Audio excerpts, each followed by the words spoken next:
أعوذ بالله من الشيطان الرجيم بسم الله الرحمن الرحيم الحمد لله رب العالمين والصلاة والسلام على رسوله الكريم صلى الله عليه وسلم رب اشرح لي صدري ويسر لي أمري واحلل عقدة من لساني يفقه قولي رب زدني علما السلام علیکم ورحمۃ اللہ وبرکاتہ۔ کیسی ہیں سبھی پیاری بہنیں؟ وعلیکم وعلیکم السلام السلام ورحمۃ ورحمۃ اللہ وبرکاتہ۔ آپ کیسی ہیں میم؟ اللہ۔ جی اللہ کا شکر ہے، الحمدللہ۔ اوکے چلیں شروع کرتے ہیں۔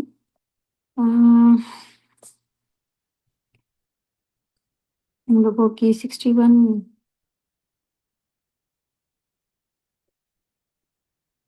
شیئر ہونی ہے، 62 سے انشاءاللہ تھوڑا سا جو پارٹ رہا ہوا تھا وہ لیتے ہیں، 62 پھر ہونی ہے۔ اوکے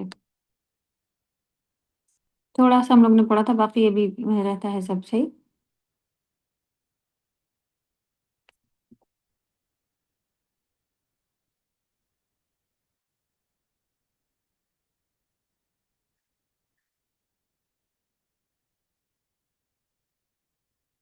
اعوذ باللہ من الشیطان، اوکے اس کی تلاوت یہیں سے ہی پھر کر لیتے ہیں۔ اعوذ باللہ من الشیطان الرجیم، بسم اللہ الرحمن الرحیم۔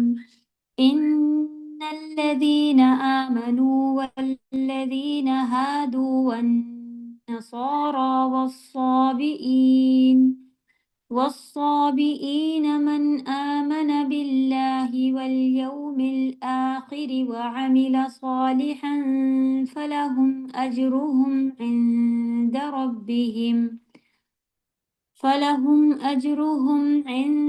ربهم ولا خوف عليهم ولا هم يحزنون۔ وَإِذْ أَخَذْنَا مِيثَاقَكُمْ وَرَفَعْنَا فَوْقَكُمُ الطُّورَ خُذُوا مَا آتَيْنَاكُمْ بِقُوَّةٍ واذكروا ما فيه لعلكم تتقون۔ ثم توليتم من بعد ذلك فلولا فضل الله عليكم ورحمته لكنتم من الخاسرين۔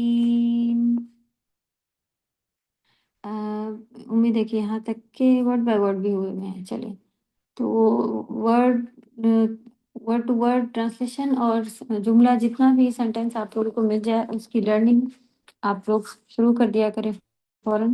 انڈرسٹینڈنگ جو ہے وہ اور اچھے سے سمجھنے کے لیے ہم لوگ تفسیر کی ڈیٹیل اور لیتے ہیں، لیکن مین چیز جو ہے وہ آپ لوگوں کی یہ کی آپ لوگ اس کو اچھے سے سمجھ لیا اور اس کو یاد کرنا فوراً شروع کر دیا کریں تاکہ پچھلا ریویژن ہوتا رہے اور یاد بھی سب کرتے رہیں اور آسانی رہے۔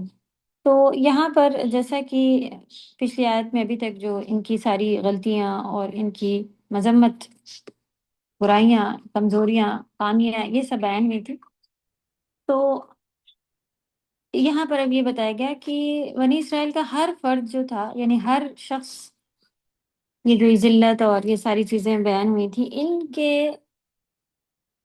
کے اندر نہیں تھا۔ اگر ان میں سے کوئی ایمان لا کر عمل کر رہا تھا تو پھر وہ نیکوں میں تھا، تو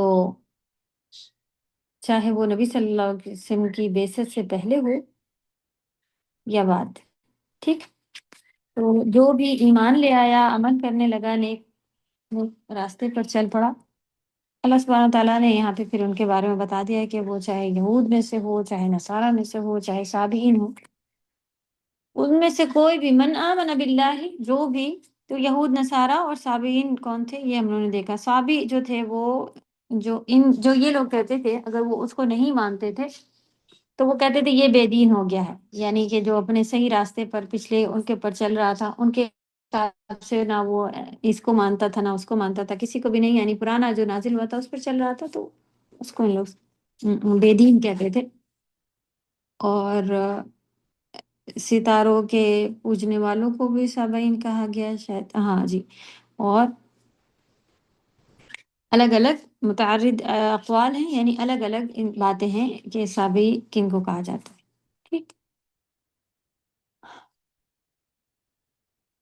من آمن باللہ والیوم الآخر وعمل صالحا، من آمن، تو پھر اس میں سے اب یہ تھی کہ اللہ سبحانہ تعالیٰ نے یہاں پہ شرط رکھ دی کہ اللہ تعالیٰ نے جو شرط یہ رکھی کہ جو بھی ایمان لائے اللہ پر اور یوم آخرت پر اور نیک کام کرے، یہ شرط یہاں پہ رکھی گئی، من آمن باللہ والیوم الآخر وعمل صالحا۔ من آمن باللہ، تو اللہ پر ایمان میں چار چیزیں ہیں، ان کے وجود پر ایمان لانا، یہاں پہ آپ کے 4 پوائنٹ نظر آ رہے ہیں۔ اللہ سبحانہ تعالیٰ کے وجود پر ایمان لانا کہ اللہ تعالیٰ اپنے وجود سے عرش کے اوپر وہاں موجود ہے۔ پھر الوہیت پر، ربوبیت پر، الوہیت پر ایمان، اللہ سبحانہ تعالیٰ ہی اکیلے الہ ہیں، یعنی کہ وہ جو کرتے ہیں وہ اکیلے، یعنی جتنا بھی آپ کو سب ملا ہے وہ اللہ سبحانہ تعالیٰ کی طرف سے ہے، اور آپ کی بھی آپ الہ مانتی ہیں اللہ کو، تو کیا ہوا کہ جتنی عبادت ہے وہ ساری کی ساری صرف اللہ کی طرف جانی چاہیے، یہ الوہیت ہوئی، یعنی آپ کی طرف سے جو کچھ بھی ہے وہ صرف اور صرف اللہ کی طرف جانا چاہیے، نہ کسی اور کے اوپر اللہ کے جیسا توکل ہو، نہ خوف ہو، نہ امید ہو، نہ ڈر ہو، یہ تب جا کے آپ کا الوہیت، یعنی کہ آپ کی عبادت میں جو چیزیں آئیں گی وہ پراپر صرف اور صرف شرک کے بغیر اللہ کی طرف جائیں گی، تو وہ آپ کا ایمان پکا ہوگا پھر اللہ کی طرف۔ پھر اس میں یوم آخرت پر نہیں ربوبیت پر ہے اس میں، صحیح، تو پھر اس میں اس کے بعد یہ ربوبیت پر ایمان بتایا گیا۔ ربوبیت پر ایمان یعنی کہ اللہ سبحانہ تعالیٰ ہی ہمارے رب ہیں، تو رب یعنی پالنے والے ہیں، تو جو کچھ بھی ہمیں مل رہا ہے، جو کچھ بھی آ رہا ہے، وہ ہمارا کچھ بھی ادھر سے ادھر نہیں ہونا چاہیے کہ وہ ان پیر کی وجہ سے ہو گیا، وہ بابا کی وجہ سے، وہ اولادین کی وجہ سے، کوئی بھی، سب کدھر ہونا چاہیے کہ سب جو مل رہا ہے، اللہ نہ کرے ہم لوگ پیر بابا والے میں تو نہیں پھنسے ہیں، لیکن یہ پھنسے ہیں کہ ہاں اس جاب سے مل رہا ہے، پھر بھی اس میں بھی ہمیں ایمان، اب اللہ کا کرم ہے کہ جب ہمارا ایمان ادھر کو آتا جاتا ہے تو ہماری زبان بھی صحیح ہوتی جاتی ہے کہ ہم یہ نہیں کہتے اب کہ ہم اس کی وجہ سے کھا پی رہے ہیں، ہمیں اللہ کھلا رہے ہیں، اور جاب بھی اللہ نے لگوائی بھی ہے، اللہ جب تک چاہیں گے تو جب تک رہے گی، جب اللہ تعالیٰ نہیں چاہیں گے تو نہیں رہے گی، ایسا ایمان ہے، تو یہ ربوبیت میں آپ کہا جاتا ہے۔ پھر اسماء و صفات پر ایمان، اسماء و صفات پر ایمان کیا ہوتا ہے کہ اللہ سبحانہ تعالیٰ کے جتنے نام ہیں وہ سچے، اور ان کے اپنے جو بتائے ہوئے ہیں، جو نہیں بتائے اللہ نے، سارے کے سارے جتنے بھی ہیں نام، وہ سب اللہ کے صرف نام نہیں، ان کی کوالٹی میں وہ بیسٹ لیول پر اس چیز کے ساتھ موجود ہیں، صحیح۔ ہمارے نام جو ہوتے ہیں دنیا وہ ایسے ہی ہو جاتے ہیں، نام کے بس نام پکارنے کے لیے ایک نام رکھ دیا جاتا ہے، اور اس میں آپ دیکھیں کبھی کبھی ایسے نام بھی ہوتے ہیں کہ جس کی میننگ ہوتی ہے بہت رحم دل اور یہ وہ، لیکن وہ انسان خود بہت کٹر اور بہت سخت اور اس طرح کا ہوتا ہے، تو اللہ سبحانہ تعالیٰ کے جو بھی نام ہے نا وہ اب اس کوالٹی پر بیسٹ لیول میں ہے، یہ ہو گیا سارے اللہ پر ایمان۔ تو یہ شارٹ میں اللہ پر ایمان کا ایک آپ کے پاس یہاں پہ توحید میں یہ اچھے سے پڑھتے ہیں ڈیٹیل میں، اور اللہ ہم سب کو توفیق دے کہ اس کو ڈیٹیل میں پڑھیں۔ پھر والیوم الآخر سے مراد یوم القیامہ ہے، یعنی قیامت کا دن ہے، جو موت سے لے کر جنت یا جہنم تک پہنچنے تک کی جتنی بھی ساری چیزیں ہیں اس کے اندر ساری کی ساری آئیں گی، اور ان سب کو برحق ماننا، یہ آخرت پر قیامت پر ایمان لانا ہے۔ تو قیامت پر ایمان لانا بھی آپ دیکھیں کہ کئی بار ایسا ہوا کہ آج ہی ہم لوگ کی تلاوت چلی تھی 29 پارے کی، جس میں وَكُنَّا نَخُوضُ مَعَ الْخَائِضِينَ وَكُنَّا نُكَذِّبُ بِيَوْمِ الدِّينِ، انہوں نے کہا کہ ہم قیامت کے دن کو جھٹلاتے تھے، یعنی کون تھے وہ؟ جنتیوں نے مجرموں سے سوال کیا کہ تم سقر میں جہنم میں کیسے پہنچ گئے؟ تو انہوں نے بتایا کہ ہم نماز نہیں پڑھتے تھے، اور ہم غریبوں کو کھانا نہیں کھلاتے تھے، اور ہم بحث مباحثہ کرتے تھے دین کی باتوں پر، یعنی ٹائم خراب کرتے تھے، تو باتیں کرتے تھے یا دین کے اوپر بحث کیا کرتے تھے، اور آخرت کے دن کو جھٹلاتے تھے، ان کا یہ کہنا تھا۔ یہاں پر کیا ہے کہ جو آخرت کے دن پر ایمان لائے، تو وہ تو مسلمان کی بات چل رہی تھی نا، نماز وغیرہ کی بات ہوئی، تو بے شک مسلمان کی ہی ذکر ہے اس میں کہ وہ لوگ، ایسے لوگوں سے ہی سوال ہو رہا تھا کہ بھئی تم تو مسلمان تھے، تم کیسے جہنم پہنچ گیا؟ تو انہیں نہیں بتایا، تو وہ کیا وہ لٹرلی زبان سے کہتے تھے کہ نہیں قیامت تو نہیں آئے گی؟ ہر مسلمان، کوئی بھی مسلمان آپ کو ایسا نہیں ملے گا جو کہے کہ قیامت نہیں آئے گی یا حساب کتاب نہیں ہوگا یا یوم قیامہ یعنی ایک دن ایسا نہیں بنا ہوا ہے۔ ہر کوئی کہتا ہے ہاں ہے، بنا ہوا ہے، زبان سے تو کہتا ہے۔ تو پھر یہ جھٹلانے والی بات کہاں سے آئی؟ اور یہاں پر دوبارہ ایمان لاتا ہے، ایسا کیوں خاص کر ذکر کیوں کیا جا رہا ہے کہ آخرت پر ایمان؟ اصل میں عمل سے خالی ہیں ہم، یہ بات پھر ہماری بتاتی ہے کہ ہم اس کے اوپر کتنا ایمان رکھتے ہیں اور کتنا نہیں۔ تو یہ پھر اپنے لیے ہمارے ڈرانے کی بات ہے کہ اللہ نہ کرے کہ ہم منہ سے کہنے والے ہوں کہ ہم ایمان رکھتے ہیں لیکن ہم آخرت پر ایمان نہیں رکھنے والے ہوں، کیونکہ ہمارے جیسا کہ ہم ہر بار مثال دیتے ہیں نا کہ اگر ہمارا ایمان مضبوط ہو، ہمارے گھر پہ کوئی بڑا بیٹھا ہو اور وہ ہمیں پتہ ہے کہ گھر جائیں گے تو وہ پوچھیں گے اتنی لیٹ کیوں ہو گیا، تو ہم ڈرتے ہیں، ہم نہیں ایسے کام کرتے کہ بھئی ہاتھ میں یہ چیز لے کے گھر میں انٹر ہو گیا اور ہمیں پتہ ہے کہ بابا ناراض ہوں گے وغیرہ۔ تو ہم کو یقین ہوتا ہے کہ بابا گھر میں موجود ہیں اور وہ ناراض رہیں گے، اس لیے ہم وہ کام نہیں کرتے۔ کیا ہمیں یقین ہے کہ ہمیں مرنے کے بعد اٹھ کے یہ جواب دینا ہے؟ ہم کیوں بے پردہ گھوم رہے ہیں؟ ہم کیوں قرآن کی تلاوتیں نہیں کرتے؟ ہم کیوں یہ نہیں کرتے ہیں وہ؟ کیا ان چیزوں پر ہمیں خوف ہے؟ ہمیں دل میں کچھ ہے؟ اور ہم تب یہ یقین ہمارا آئے گا۔ آخرت پر یقین ایک بہت ہی چھوٹی سی چیز ہے کہ آپ کو اس بات پہ بلیو کرنا ہے کہ ہاں مر کے دوبارہ اٹھنا ہے۔ ہاں بھائی کر لیا، چلیں ٹھیک ہے، آپ کہہ رہے ہیں صحیح بات ہے، قرآن میں بھی ہے، نبی صلی اللہ علیہ وسلم بتا گیا ہے، دوبارہ ایک زندگی۔ لیکن اس کے اوپر یقین، ایمان، یہ بہت لوگوں کا کمزور ہے اور وہ پورا کی پورا جڑا ہوا ہے عمل سے۔ تو اللہ ہم سب کو توفیق عطا فرمائے عمل کی، کہ ہمیں قیامت کے دن پر ایمان اگر پکا رکھنا ہے تو آج کی ہی آیات میں آئے گا۔ تو بہت ساری باتیں ایسی ہیں کہ جو ہم کو معلوم ہے لیکن ہم نہیں کرتے۔ تو اللہ توفیق دے کے عمل بڑھائیں اور یہ ہمارے ایمان کو بھی پھر بڑھائے گا۔ صحیح بات ہے، ایمان بڑھتا ہی نیک کام سے اور گھٹتا گناہوں سے۔ تو پھر جب ہم جتنا ایمان ہمارا پکا ہوگا اتنا ہی کوئی یہ ایسی کوئی الگ چیز نہیں ہے، یہ نارمل سی چیز ہے کہ آپ کو پتہ ہے کہ گھر میں بڑے بیٹھے ہیں اور آپ کو ڈانٹ پڑے گی، آپ وہ کام نہیں کرتی۔ تو اس میں کوئی خاص چیز ہے کہ آپ کو ریمائنڈر لگانا ہوگا کہ گھر میں مما ہیں اور پھر ہی آپ کو یاد آئے گا کہ نہیں مجھے یہ کام نہیں؟ ہمیں ہر وقت یاد رہتا ہے یہ کرنا ہے یہ نہیں کرنا ہے۔ تو اگر ہمارا ایمان قیامت پہ بھی اتنا مضبوط ہو کہ ہمیں پتہ ہو جائے نہیں اس کی تو پکڑ ہے، اس کے بارے میں تو سزا بتائی گئی ہے، قبر میں ایسا ہوگا اور آخرت میں اتنا بڑا طوق بنایا جائے گا اور یہ ہے اور اس کے بدلے تو چیٹی کے جیسے آنکھیں اندھی اٹھیں، یعنی بہت سارے ایسے گناہ ہیں جن کے بارے میں میوزک سننے سے کان میں یہ ڈالا جائے گا۔ تو کیا ہم ڈرتے ہیں کہ ارے ہم نے ایسا کر ہو ایسا ہو؟ تو اس کو بالکل لٹرلی سامنے جانے اور عمل کی کوشش کریں گے، ٹھیک ہے، تاکہ یہاں پر جو شرطیں آئی ہیں اس میں ہم لوگ وعمل صالحہ، پھر دیکھیں یہ بڑی چیز آ گئی کہ نیک کام کرنا ہے پھر۔ اور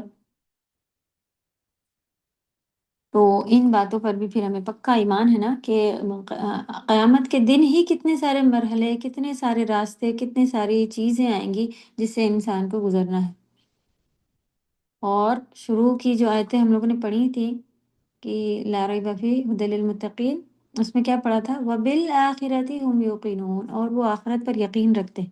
تو یہ کیا چیز ہے آخرت پر یقین؟ اس کو کہیں اچھے سے لکھیں اور ڈیلی کے کام میں چیک کریں، کیا مجھے آخرت پر یقین ہے؟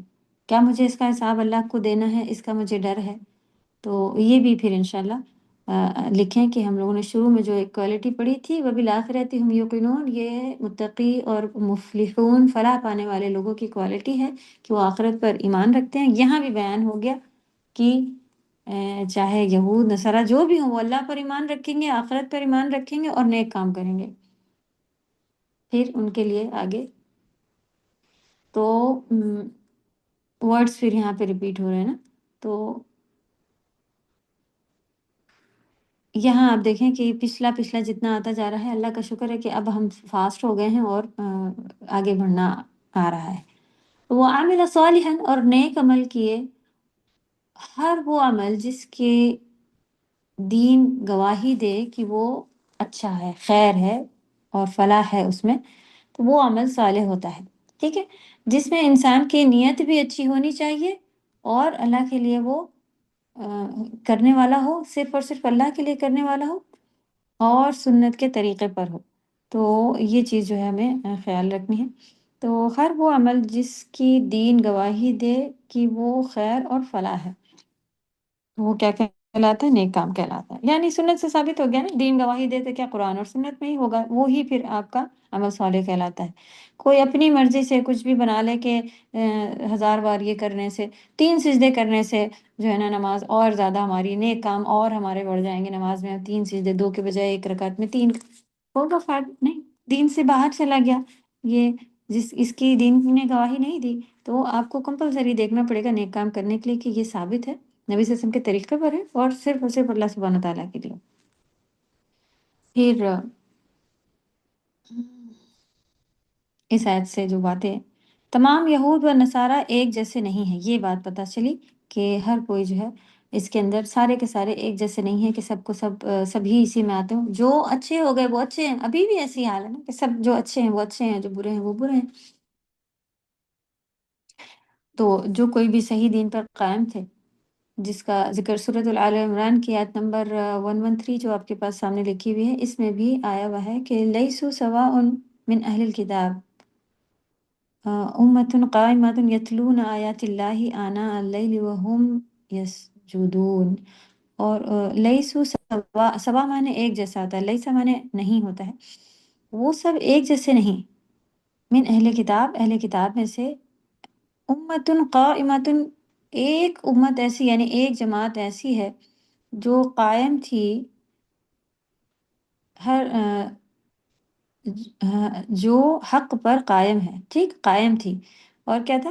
یتلون آیات اللہ، اللہ تعالیٰ کی آیتوں کی تلاوت کرتی تھی، کب؟ آنا اللیل، لیل مانے رات ہوتا ہے، رات کی گھڑیوں میں، آنا وقت ہوتا ہے، وہ رات کے وقتوں میں، رات کی گھڑیوں میں اللہ کی آیات کی تلاوت کرتی تھی، وَهُمْ يَسْجُدُونَ، اور وہ سجدہ بھی کرتے تھے۔ تو جو بھی اللہ کے حکم تھے، اہل کتاب میں سے جو جس طرح سے کتاب نازل ہوئی تھی وہ اس طرح سے اس کے اوپر قائم تھے کئی سارے لوگ۔ اسی طرح وہ یہود جو حقیقی طور پر موسیٰ علیہ السلام پر ایمان لائے تھے، ان کا ساتھ دیا اللہ سبحانہ تعالیٰ نے، دین کی تعظیم اور ان کی اللہ سبحانہ تعالیٰ کے دین کی تعظیم کی، شریعت کی پیروی کی۔ اور پھر وہ عیسائی جو عیسیٰ علیہ السلام پر ایمان لائے تھے، توحید پر تھے، شریعت کی پیروی کرتے تھے، اور انہوں نے کبھی بھی یہ نہیں کہا کہ ان اللہ ثالث ثلاثہ، کہ بے شک اللہ 3 میں سے ایک ہے نا، وہ بیٹا اور بیوی اور اس طرح کا مانتے تھے۔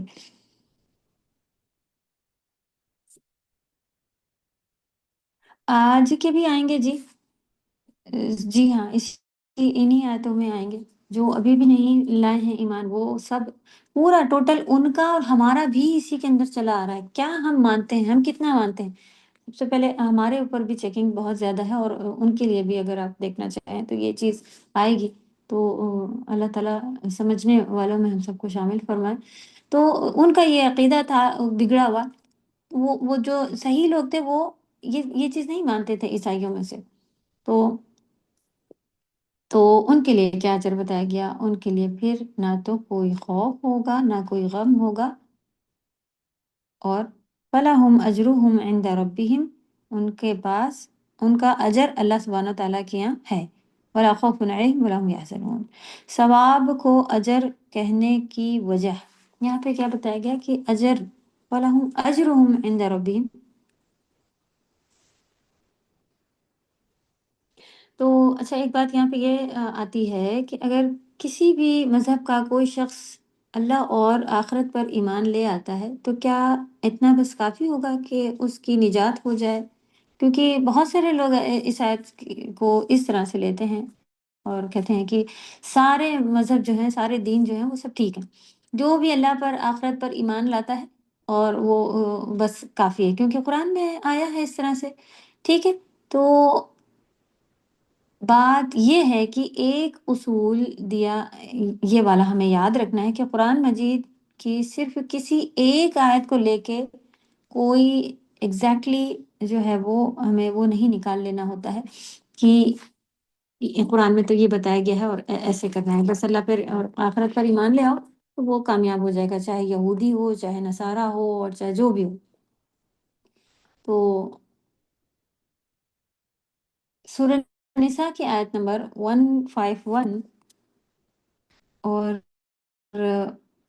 150 اور 151 میں یہ آتا ہے کہ کیونکہ یہ آیت کا تھوڑا سا اس لیے خیال رکھیں کہ کبھی کوئی اس طرح کی بات لے کے آتا ہے تو ہمیں پھر جواب معلوم ہونا چاہیے، ہم خود کنفیوز نہ ہوں۔ چلیں جواب دینا نہ آئے، لیکن بہت سارے لوگ آ کے ہمارے دماغ کو ہلا کے چلے جاتے ہیں کہ دیکھیں قرآن میں تو ایسا لکھا ہے اور یہ ہے اور وہ ہے۔ تو سورۃ النساء ان الذین یکفرون باللہ ورسولہ 150 151 میں، بے شک جو لوگ اللہ اور اس کے رسولوں کا انکار کرتے ہیں، یہ تلاوت آپ کو ترجمہ بتا رہے ہیں، اور چاہتے ہیں کہ اللہ اور اس کے رسولوں میں فرق کریں، تفریق کریں، یعنی ڈیفرنس کریں، تفریق کرتے ہیں، ہم کچھ کو مانتے ہیں، اور وہ یہ کیا کہتے ہیں کہ ہم کچھ کو مانتے ہیں اور کچھ کو نہیں۔ جو لوگ یہ کہتے ہیں کہ ہم کچھ انبیاء کو مانتے ہیں اور کچھ کو نہیں مانتے، جیسے کہ یہود وہ عیسیٰ علیہ السلام کو نہیں مانتے، محمد صلی اللہ علیہ وسلم کو بھی نہیں مانتے، اسی طرح نصارہ بھی عیسیٰ علیہ السلام کو مانتے ہیں اور باقی تمام لوگوں کو نہیں مانتے، محمد صلی اللہ علیہ وسلم کو بھی نہیں مانتے۔ تو یہ ڈفرینس جو ہے، یہ تفریق جو ہے، یہ نہیں کی جا سکتی ہے۔ ہم اپنی چوائس سے کسی نبی کو مانیں اور کسی کو نہ مانیں،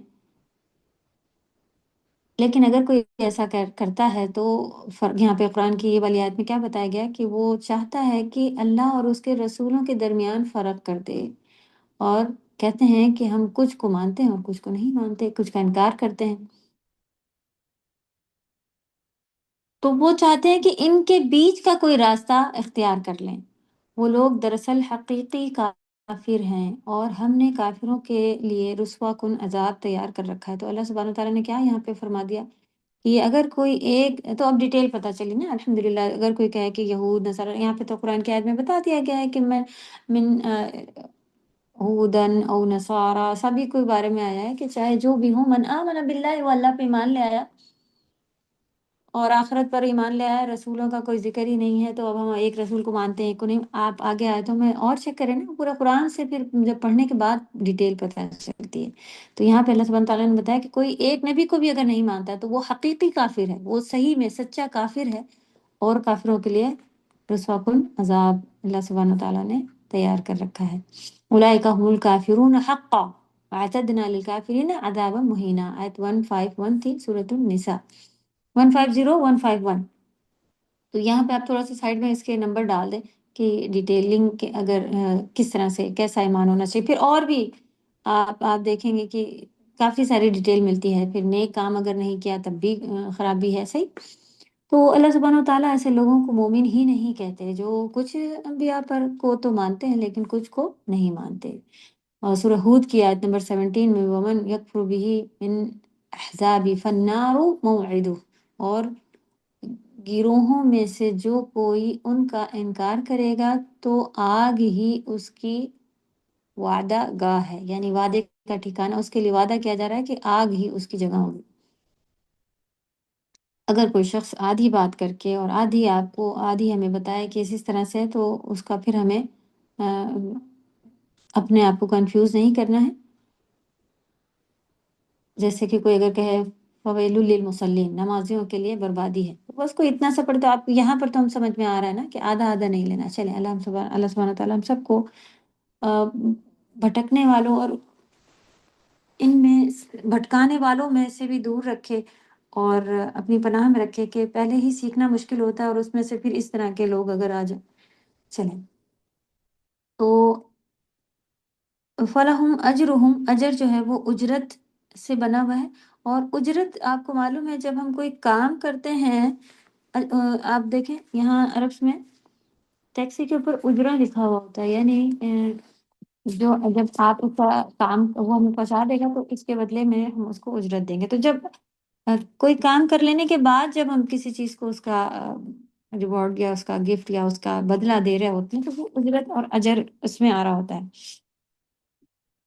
تو اس لیے یہاں پہ اجرت آیا ہے، ٹھیک۔ کہ ہم کریں گے اور پھر اس کے بدلے ملے گا۔ ثواب وہ ہوتا ہے جو عمل کے بعد ملتا ہے، اور ثواب اور اجر ایکچولی ایک ہی جیسی چیز ہے، لیکن کرنے کے بعد جو ہے وہ آپ کو یہاں پہ یہ ورڈ یوز ہوا ہے۔ پھر ولا خوف علیہم ولا، جی یہاں پہ کچھ تھوڑی سی مسٹیک لکھی ہے، با بھی آ گیا ہے، ولا خوف علیہم ولا هم یحزنون، با کو کٹ کر لیجیے۔ تو جو کچھ دنیا میں حزن اور غم کس چیز کا ہو رہا ہوتا ہے؟ حزن آپ دیکھیں کہ خوف ہمیں کس چیز، مستقبل کا خوف ہوتا ہے کہ قبر کا عذاب ہے، آگ کا عذاب ہے، آگے کیا ہوگا، دنیا میں بھی آگے کیا ہوگا، کہ اگر بچہ ایسا نہیں پڑھے گا تو ایسا ہو جائے گا، اگر ہم یہ کر لیں گے تو وہ آگے کا ہمیں خوف لگا رہتا ہے۔ اور حزن کس چیز کا رہتا ہے؟ جو دنیا میں گزر چکا ہوتا ہے نا، جو پیچھے ہمارا نکل چکا ہوتا ہے، اس چیز کا ہمیں غم لگا ہوتا ہے کہ اب یہ ہوگا، اب نہیں، یہ ایسا اگر اس وقت نہ ہوتا تو آج وہ ہمیں آج اس کا فائدہ ملا ہوتا، آج اگر ہم وہاں رہ رہے ہوتے تو ہم بھی انہیں لوگ کے ساتھ ہوتے، اور اگر ایسا نہ کیا ہوتا تو آج وہ زندہ ہوتی، وغیرہ بہت ساری چیزوں کا غم ہمارے اوپر لگا رہتا ہے۔ تو ایسے لوگوں کے لیے پھر آپ دیکھیں کہ نہ خوف ہوگا نہ غم ہوگا، اتنی بہترین چیز اللہ سبحانہ وتعالیٰ انہیں عطا کریں گے، لیکن دنیا میں بھی ان کے لیے خوف اور غم جو ہے وہ آسان ہو جاتا ہے، ورنہ آپ دیکھیں کسی کسی کو غم اتنا لگ جاتا ہے کہ وہ اپنی زندگی سے ہی ہاتھ دھو بیٹھتے ہیں، صحیح، اور فکریں آگے کی اتنی ہو جاتی ہیں کہ اپنی صحت سے ہی ہاتھ دھو بیٹھتے ہیں کہ بس اب یہ چیز بن کے ہی دینا ہے، اور پڑھائی کرنا ہے، اور یہ ہے اور وہ ہے، اور آخرت تو کنارے ہی رکھی ہوتی ہے۔ تو یہ چیزیں ہم اگر اللہ پر ایمان رکھیں گے، آخرت پر ایمان رکھیں گے، تو ایک بہت بڑا گفٹ میں سے ہے کہ ان کو کوئی خوف اور غم نہیں ہوگا، دنیا میں بھی اور آخرت میں بھی۔ تو آج ہم دیوانوں کی طرح پریشان گھومتے لوگوں کو دیکھتے ہیں کہ پریشانی ہے، بس پریشان ہے، کیا پریشانی ہے؟ بہت زیادہ کچھ آپ دیکھیں، پریشانی اتنی بڑی بھی نہیں ہے، لیکن ان کے اوپر جو سوار ہے نا، وہ بہت بڑی پریشانی سوار ہے، ان کو غم کھائے جا رہا ہے، جبکہ اتنا بڑا کوئی غم بھی نہیں ہے۔ تو ہمیں اپنے اللہ پر ایمان بڑھانا ہے، نیک کام بڑھانے ہیں، اور آخرت پر ایمان بڑھانا ہے، اور آخرت پر ایمان نیک کام بڑھنے سے ہی بڑھے گا، صحیح، کہ ہم نیک کام کریں گے، برائیوں کو چھوڑیں گے کہ نہیں، اس کی سزا ہے اور اس کا ثواب ملے گا، تو وہی کریں گے تب آپ دیکھیں یہ کام کرنے سے خود بخود جو ہم کہتے ہیں نا کہ دل مطمئن ہو گیا، ہم تلاوت کرتے ہیں، ہم یہ کرتے ہیں، ہمیں اللہ پہ ایمان بڑھی، تو وہ یہ فائدے، یہ ہی وہ آیتیں ہیں جس کا اللہ نے قرآن میں ذکر کیا، وعدہ کیا ہوا ہے، آپ سمجھ لیں ایک طرح کا، کہ جو لوگ بے شک ان الذین سے، انا سے شروع ہے، صحیح، ہم اللہ پر ایمان لائیں، اور ہمارے ایمان اصل میں تھوڑے سے کمزور ہیں جو ہمیں یہ چیزیں فائدہ نہیں دے رہی۔ آپ نیکی کے کام بہت زیادہ بڑھاتے جائیں، گناہ کو چھوڑتے جائیں، آپ دیکھیں آپ کو سکون آئے گا، اور اللہ کو پہچانتے ہوئے یہ کام کریں، تو اس آیت سے حاصل ہونے والے جو فائدے ہیں، اللہ تعالیٰ کسی پر ظلم نہیں کرتے، ٹھیک۔ تو الحمدللہ جو بھی ان میں سے ایمان لایا تھا، سب کا اللہ کے یہاں اجر ہے، اللہ کی طرف سے کسی کے اوپر بھی ظلم نہیں ہوگا۔ اللہ اور یوم آخرت پر ایمان لانے کے فائدے، کے کئی فائدے ہیں جو کہ ابھی ہم لوگوں نے پڑھے، صحیح، ایمان اور عمل صالح کرنے والوں کے لیے عظیم اجر ہے، تو نیکی کریں گے اس کا اجر یعنی اس کا بدلہ پھر ملتا جائے گا۔ ایمان اور عمل صالح کا گہرا تعلق ہے، جی یہ بھی ہم لوگ پڑھ چکے ہیں نا، کہ نیکی اور ایمان، کوئی اللہ پر ایمان لائے اور وہ نیک کام نہ کرے، ایسا نہیں ہو سکتا، ان کے ایمان بھی پھر خراب ہوں گے، جو ایسا کہتے ہیں نا کہ دل میں ہوتا ہے ایمان، عمل کی اتنی ضرورت نہیں، ہم اللہ پر ایمان لائے ہیں اب اپنی مرضی کرتے پھر، نہیں، یہ نہیں ہو سکتا، تو ان کا یا تو ایمان ہی گڑبڑ ہے، جو یہ ایک ایک چیز لا کے دوسری چیز فائدے نہیں دے گی، کوئی مسلمان ہی نہیں ہوا اور وہ خوب، آپ دیکھیں کتنے کافر ایسے ہیں، اتنی اتنی بڑی رقم، وہ کون فلم سٹار، کون سارے ہیں، وہ غریبوں میں یہ دے رہے ہیں، وہ دے رہے ہیں، ان کو نیک کاموں کا کوئی فائدہ ہے؟ کیونکہ یہ گہرا تعلق ہے، یہ جوڑا ہے ایمان اور عمل صالح، ان کے نیک کاموں کا ان کو کوئی فائدہ، ہاں دنیا میں کچھ فائدہ ان کو ملا جا رہا ہے کہ بھائی کی طرف سے دنیا میں ہی ان کو فائدہ مل گیا، تو بس ہو سکتا ہے یہ فائدہ کہ اللہ تعالیٰ ان کو بھی آکسیجن دے رہے ہیں، ہمیں بھی دیتے ہیں، تو کوئی بھی اس طرح کا ہو سکتا ہے، تو کوئی آخرت میں جہاں بھی فائدہ، اصل فائدہ ملنا چاہیے، وہاں کوئی ان کو کچھ بھی، اتنے سارے اتنے پیسے جو کچھ بھی کر دیں کوئی فائدہ نہیں، کیونکہ وہ ایمان نہیں لائے، پھر اسی طرح صرف ایمان لا کے بیٹھے رہیں اور کچھ بھی نہیں کریں، اور شرک بھی کر رہا ہے اور اس کو ہی مان رہا ہے، تو اس کا تو ایمان ہی پھر بیکار گیا نا، ایمان ہی خراب ہوا۔ ایمان کے ساتھ عمل ضروری ہے، تو یہ بات یاد رکھیں کہ یہ جوڑا ہے، اور کوئی ایمان والا ہو، اور اپنے آپ کو بھی ہمیں چیک کرنا چاہیے کہ ہم کتنے ایمان والے ہیں۔ جب بھی اپنے آپ کو ایمان آپ کا مضبوط کہیں جب آپ کو عمل میں آسانیاں آتی جائیں۔ ابھی آپ کے عمل میں کمیاں ہیں تو آپ کہیں میرا ایمان کمزور ہے، ایمان بڑھانے کی کوشش کریں، دعائیں مانگیں۔ نیک کام ایمان کا حصہ ہے، نیک اعمال ایمان کا حصہ ہے، صحیح۔ نیک کام ایمان کی شاخیں ہیں، تو یہ بہت ساری آپ لوگوں کے پاس وہ والی حدیثیں بھی الحمدللہ موجود ہیں نا، کہ ایمان کی شاخوں میں سے نیک کام ایمان کی شاخیں ہیں، اوکے۔ عمل صالح بھی ایمان کی ایک شاخ میں سے ہے، تو ظاہر سی بات ہے، جوڑا ہے، سیٹ ہے، شاخ ہے، سبھی کچھ بتایا جا رہا ہے۔ ایک کے بدلے ایک گہرا تعلق ہے، ایک کے بدلے دوسرا چیز بیکار ہے۔ اعمال سے ایمان کی تکمیل ہوتی ہے، یہی بات ابھی ہم نے سیکھی کہ آپ کا ایمان کب مکمل ہوگا، اعمالوں سے، ٹھیک ہے۔ تو خوب تلاوت کریں اللہ پہ، اور بھی جو بھی آپ کو یہ چیزیں ہیں اس کو اللہ تعالیٰ ہم سب کو بہت زیادہ نیک عمل کرنے کی، اور نیک عمل کیا ہے، نبی صلی اللہ علیہ وسلم سے ثابت والے کریں، ایسے ہی اٹھا کے کچھ بھی شروع نہیں کرنا ہے۔ ایمان اور عمل صالح کے فائدے: واضح کامیابی ملتی ہے، پاکیزہ زندگی ملتی ہے، بہترین ٹھکانہ ملے گا جنت میں، محبت اللہ سبحانہ وتعالیٰ کی ملے گی۔ یہ ساری چیزیں جو ہیں، تکمیل مانے کمپلیٹ، مکمل ہو جانا، تو یہ فائدے بھی ہیں الحمدللہ۔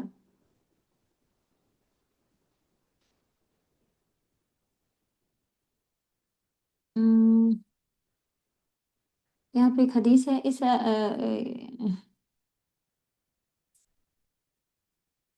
عمل ہم لوگوں کو جو یہ بات پتہ چلی، ایمان کے ساتھ عمل بے حد ضروری ہے، اس کے اوپر ایک حدیث ہے۔ ابو ذر کہتے ہیں، میں نے کہا اللہ کے رسول صلی اللہ علیہ وسلم، کون سی چیز بندے کو آگ سے نجات دلاتی ہے؟ آپ نے فرمایا اللہ پر ایمان لانا۔ میں نے کہا اے اللہ کے نبی، کیا ایمان کے ساتھ عمل بھی ضروری ہے؟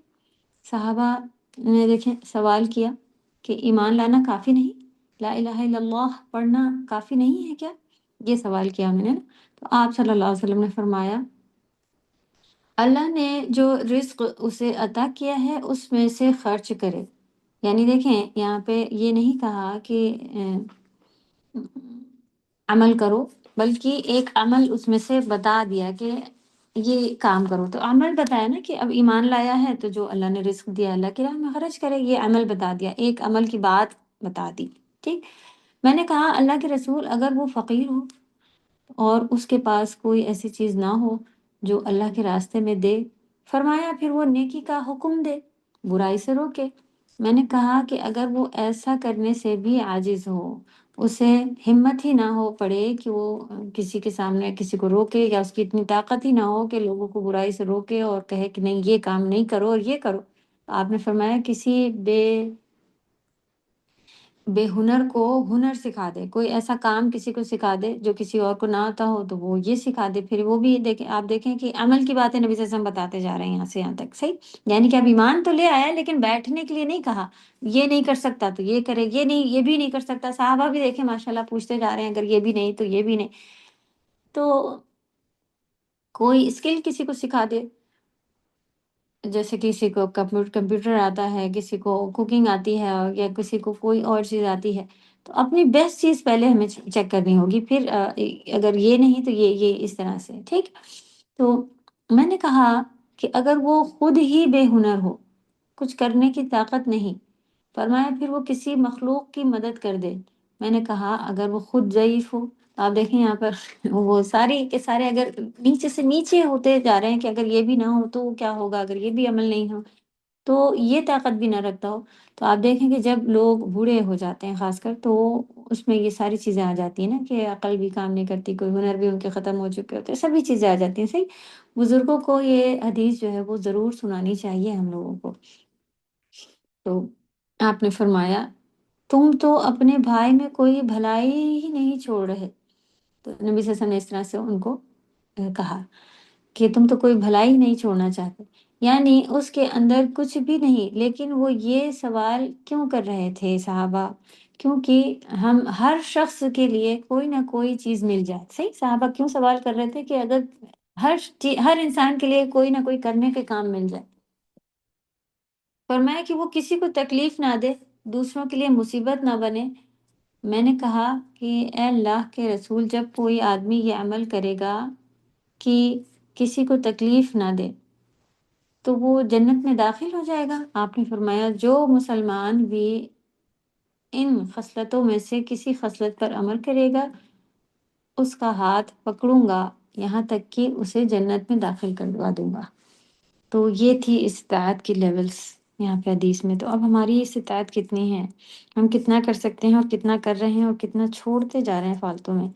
تو اپنے آپ کو بہت زیادہ ڈاؤن کر کے کہ ہم تو نہیں، ہمارا تو ایمان بھی مضبوط نہیں ہے اور ویسا بھی نہیں بن کے بیٹھنا، اور اب تو بس فری ہو جائیں اور کیا کوئی بات نہیں، قرآن تو کب پڑھا تھا، 10 دن پہلے تو پڑھا تھا، اب 10 دن ہو گئے، میں تو کیا ہوا کہ میں ایک بچے کو تو قرآن پڑھاتی ہوں نا، میں اپنے بچے کو تو قرآن پڑھا رہی ہوں نا، اس وقت تو میں قرآن تھوڑا سا پڑھ لیتی. کیا وہ قرآن پڑھنا آپ کا قرآن کی تلاوت میں آئے گا؟ نہیں آئے گا. آپ پورے دن ٹیچر بن کے قرآن پڑھا لیں، لیکن آپ کا جو ختم قرآن ہے جو آپ کو پڑھنا چاہیے ڈیلی تلاوت عبادت کے طور پر، وہ نہیں آئے گا.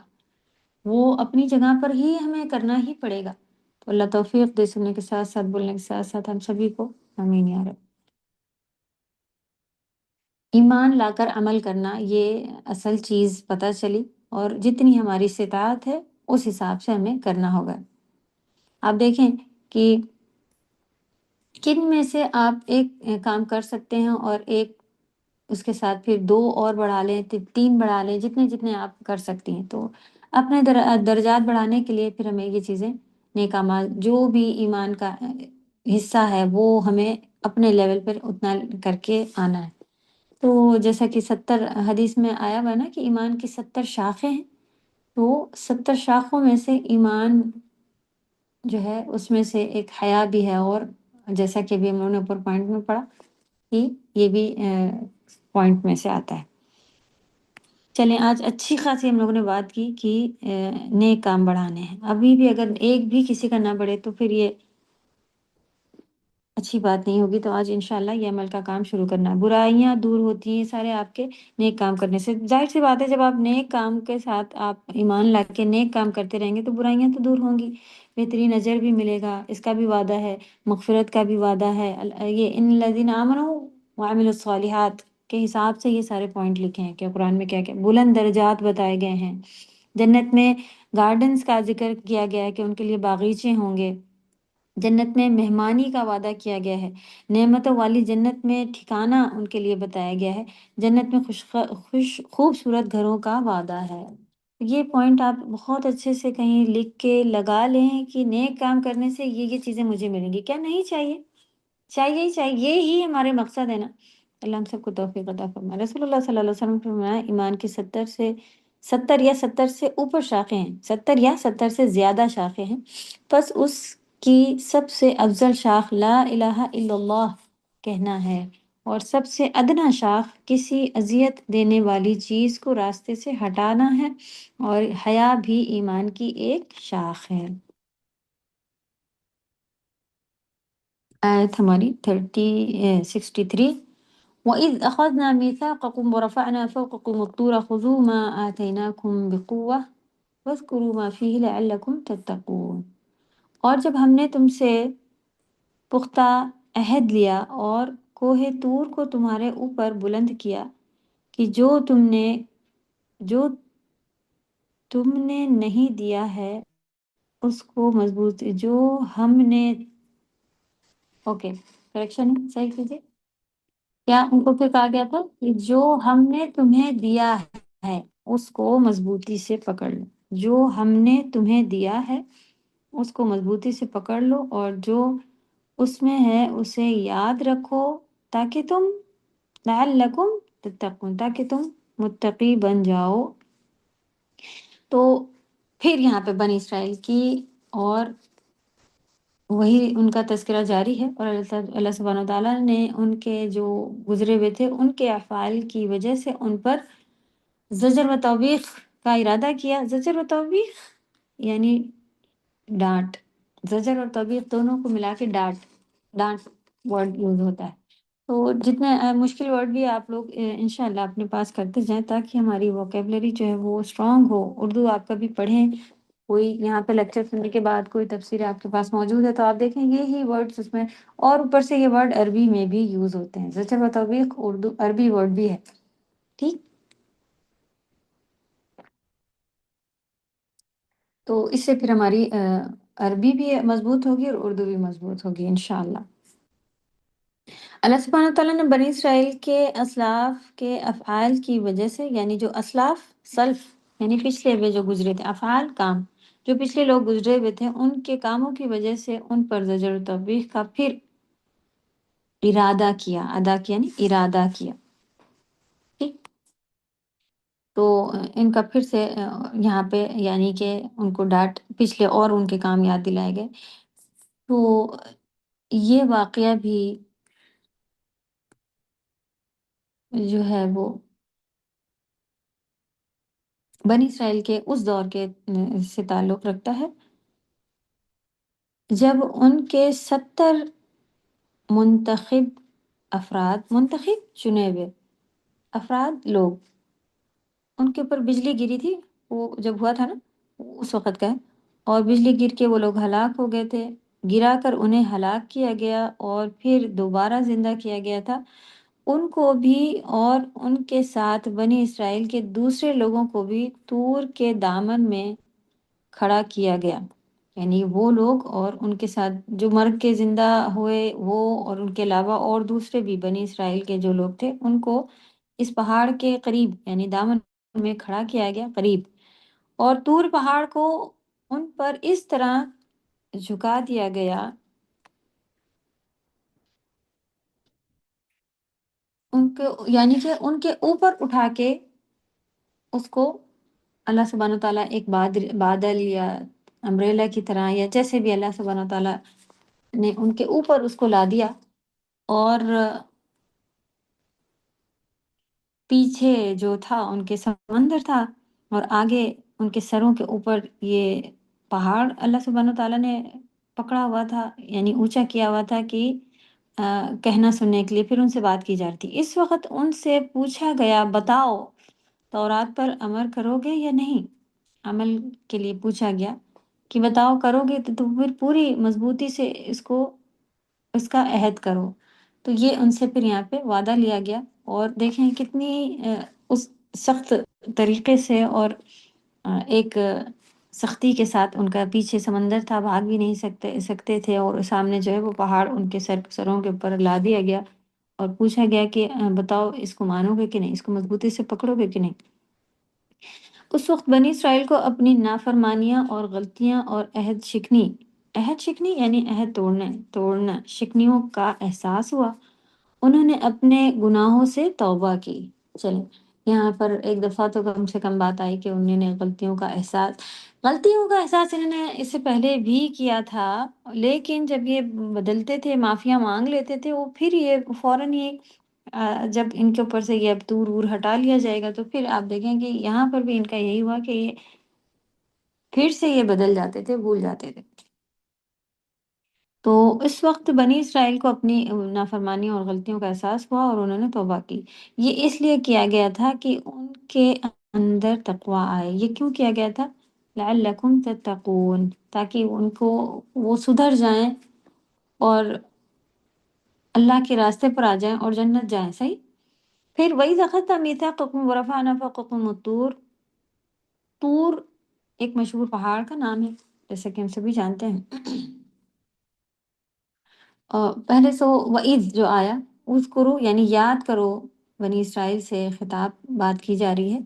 تو جو اس وقت کے یہود بنو قنینہ، بنو نذیر اور بنو قریظہ، یہ سارے جو مدینہ میں رہتے تھے نا، ان کو سمجھایا جا رہا ہے کہ وہ وقت یاد کرو وَإِذْ أَخَذْنَا مِيثَاقَكُمْ، جب ہم نے تم سے میثاق لیا. میثاق کیا ہوتا ہے؟ بھاری. میثاق جو ہے وہ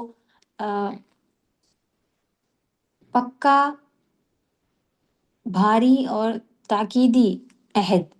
یعنی تاکید تاکید کیا ہوتا ہے؟ جس میں کوئی چیز چتا کے خاص کر کے بتائی جائے کہ یہ تاکید کر کے بتا دیا جائے، تو وہ ہوتا ہے تاکید کرنا، یعنی کہ کوئی اسپیشل چیز کو بار بار بتا دیا جائے. جیسے کہ اب ہم گھر کوئی بچہ کو آپ گھر بھیجیں اور کہیں کہ یاد سے یہ بھی اٹھا کے لانا ہے، ٹھیک ہے، پھر سے آپ اسے بار بار بتائیں کہ نہیں یہ اٹھا کے لانا ہے، یاد رکھنا بھولیں، تو اس کی یعنی کہ آپ نے تاکید کر دی اسے کئی بار. صحیح.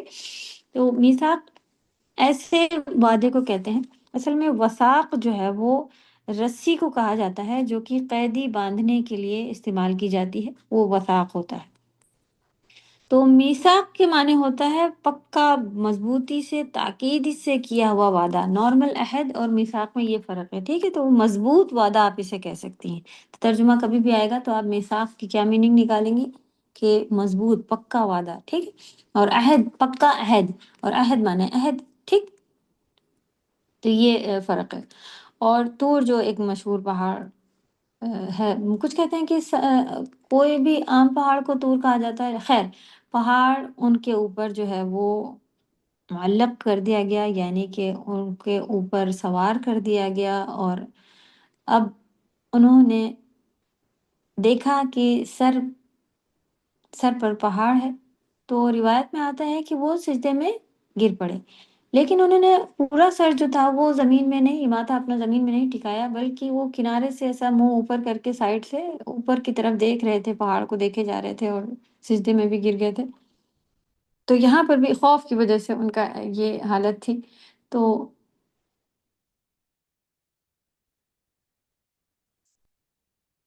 تو اس خوف کی حالت میں موسیٰ علیہ السلام نے ان سے کہا، یعنی جو وہ گرے ہوئے تھے نا، تو موسیٰ علیہ السلام نے ان سے کہا تورات کو پکڑ لو، اس پر عمل کرو، عمل کو لازم کر لو. تو انہوں نے وعدہ کر لیا، قد فعلنا، کیونکہ انہوں نے یہ یقین تھا کہ اگر اب بھی ہم نہیں مانے تو کیا ہوگا؟ پہاڑ سر پر گر جائے گا اور پھر ختم ہو جائیں گے. تو انہوں نے وعدہ کر لیا اور اس کو پھر کہا کہ ہاں مانیں گے. خذوا ما آتیناکم بقوہ، قوت سے پکڑنے کے لیے کہا گیا کہ جو کچھ تمہیں دیا جا رہا ہے، یعنی تورات، اس کو مضبوطی سے پکڑو. تو قوت سے پکڑنا، قوت سے مراد ایسے زور لگا کر پکڑنا نہیں ہے کہ اس کو ٹائٹ پکڑنا ہے، ہاتھ سے مٹھی کس کے باندھ، نہیں. اس سے مراد یہ ہے کہ اس کو اپنی زندگی کا حصہ بنا لینا ہے، اس کو کبھی چھوڑنا نہیں ہے. جو چیز مضبوطی سے پکڑی جاتی ہے نا، وہ ہاتھ سے چھٹتی نہیں ہے، ہم اس کو چھوڑتے نہیں ہیں، جانے نہیں دیتے ہیں. صحیح.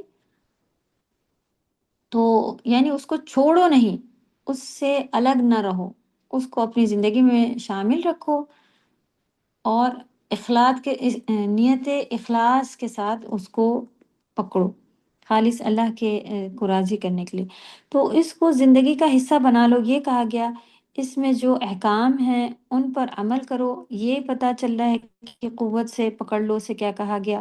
نیت اور اخلاص کے ساتھ پکڑنا ہے، یعنی کہ کوئی اور نیت نہ ہو، اللہ کی رضا ہی نیت ہو. اسے کثرت سے پڑھنا، یہ بھی جو ہے وہ آپ کا آرا ہوتا ہے کہ قوت سے پکڑ لو، قوت سے پکڑنا. اچھا جی، اس میں کیا صرف قرآن کے لیے یہ باتیں نہیں ہیں؟ یہ تورات کے لیے ہی، تورات اللہ کی کتاب تھی، قرآن کے لیے بھی یہی باتیں ہمارے لیے آتی ہیں کہ نہیں؟ آج کی آیات میں ہمیں اپنے لیے بہت سارے سبق الحمدللہ مل رہے ہیں، تو ان کو چھوڑیے گا نہیں، اور کہیں اچھے سے بہت زیادہ اس میں رکھیں کہ مجھے چینجز لانے اپنے اندر. صحیح. تو ان سے جب کہا گیا کہ پکڑو قوت سے، اور ہم سے بھی قرآن کہا گیا ہے کہ یہی سارے ہم کو بھی حکم ہے، تو جو اس کے اندر احکام ہیں ان کے اوپر عمل ہمیں بھی کرنا ہے، قرآن کے اوپر، قرآن میں ہے. پھر دوسرا پوائنٹ لکھا نیت اور اخلاص کے ساتھ پڑھنا ہے. تو ایسے ہی بس سزا کاٹنے کے طور پہ، نعوذ باللہ، کئی لوگ کا ایسا ہوتا ہے کہ بہت مجبوری پریشانی میں ایسا پڑھ رہے ہوتے ہیں. تو یہ چیز بھی نہیں لانی. اللہ کو راضی کرنے، ثواب کی نیت سے پڑھنا ہے، اور اس کو ریپیٹ بھی کرتے رہنا، یعنی کہ کئی بار پڑھتے رہنا ہے. جس طرح بنی اسرائیل معمور تھے، معمور امر ورڈ ہے یہ امارا، امر کے معنی ہوتا ہے حکم، تو معمور ہونا یعنی حکم کے اندر آتے تھے، اسی طرح ہم بھی معمور ہیں، ٹھیک ہے، ہم بھی معمور ہیں، ہمارے اوپر بھی اللہ کا امر آیا ہوا ہے، حکم آیا ہوا ہے، ہم قرآن کو قوت سے کے ساتھ پکڑے۔ تو اب دھیرے دھیرے کر کے ان کی کئی باتیں ایسی ہیں جو اب ایسی والی باتیں آنا شروع ہو گئیں کہ لٹرلی ہم لوگ بھی انہی کے ساتھ کھڑے ہوئے نظر آ رہے ہیں۔ تو اللہ توفیق دے۔ ایک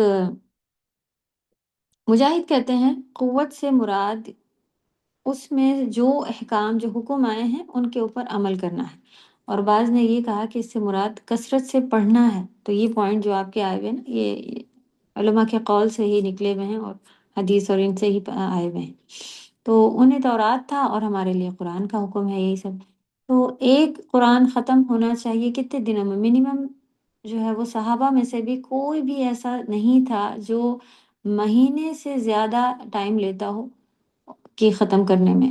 تو ایک مہینے میں ایک بار صحابہ، کوئی بھی صحابہ ایسے نہیں تھے کہ جن کا ختم نہ ہوتا ہو، 10 دن میں ختم کر لیتے تھے، کچھ ہفتے میں ختم کرتے تھے، کچھ 3 دن میں بھی ختم کرتے تھے، سبحان اللہ، صحیح۔ تو ایک نے بتایا تھا کہ ان کے ہسبینڈ چلتے پھرتے کوئی بھی کام کرتے ہوں تو وہ حافظ تھے ماشاء اللہ، وہ روزانہ ایک قرآن ختم کر لیا کرتے تھے۔ ایسے لوگ بھی آج بھی دنیا میں موجود ہیں الحمدللہ، کہ چپ رہنے کے بجائے اگر ان کے سینے میں کچھ بھی قرآن ہے، آپ دیکھیں کہ بہترین ریویژن بھی ہوگا یہ، اور بہترین زبان کا کلام بھی ہوگا، اور اب آپ کا دماغ جو ہے وہ ادھر ادھر، وہ انہی نے یہ کہا تھا اور وہ آج میں وہاں جاؤں گی، ساری مصیبتوں سے چھوٹ کے شروعات کریں گے تو بڑا مشکل لگے گا آپ کو۔ سورہ یہ 30 پارہ یاد ہے، اگر آپ اسی کو ریپیٹ کیجئے، آپ کو جتنا یاد ہے آپ آگے کی ایک آیت لے لیں، اس کو کہیں تھوڑا سا کھول کے ایک دم ریڈی رکھیں کہ مجھے اسے پڑھتے رہنا ہے، آج میں اس آیت کے پیچھے لگ جاتی ہوں، مجھے یہ پڑھتے، آپ دیکھیں ایک دن بھی آپ ایک آیت کو دے دینا، پتھر کی طرح مضبوط ہو جائے گی انشاءاللہ۔ لیکن ہمیں فکر ہی نہیں ہے، ہمیں تو ٹائم مل جائے، ہمیں دماغ کو بھی تھوڑا سکون چاہیے ہوتا ہے، اور قرآن ہمارے لیے بے سکونی بنا ہوا ہے۔ یہ شروعات کی باتیں ہیں سب، تو آپ اس کو جتنا آپ آگے بڑھا لیں گے نا تو یہی ہمارے لیے سکون بن جائے گا۔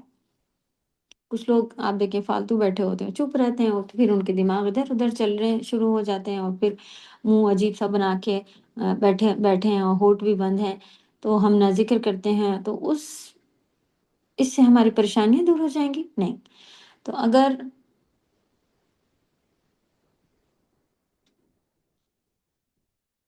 اگر ہم ہر یہ چاند کی تاریخوں کے ساتھ ایک قرآن جو ہے وہ ختم نہیں کرتے ہیں تو پھر ہمیں بھی اللہ نہ کرے کہ ایسے کاموں کا انتظار ہے کہ طور سر پہ پکڑا جائے اور پھر کہا جائے کہ اس کو مضبوطی سے تھامو، نعوذ باللہ۔